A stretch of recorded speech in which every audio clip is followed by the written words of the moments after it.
Friends, இன்றைக்கி நம்ம hotel sambar சாதம் எப்படி பண்ணலாம். அதுக்கு ஒரு கப்பு பச்சரிசி, அரை கப்பு துவரம்பருப்பு, ஒரு 3 ஸ்பூன் பாசிப்பருப்பு நல்லா கழுவிட்டு ஊற வச்சுருங்க. ஊறினதுக்கப்புறம் அது குக்கர் எடுத்து வச்சுக்கோங்க. குக்கரில் அந்த அரிசி பருப்பு ஊறினது சேர்த்துக்குவோம். ஒரு 1/2 hour உரைச்சா போதும்.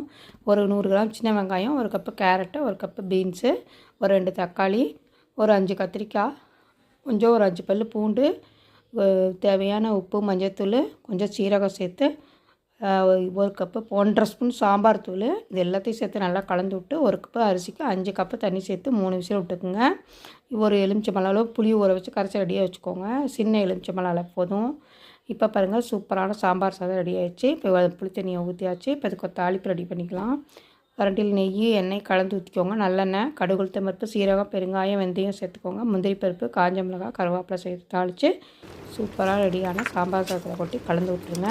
ஹோட்டல் சாம்பார் சாதம் ரெடி ஆகிடுச்சு.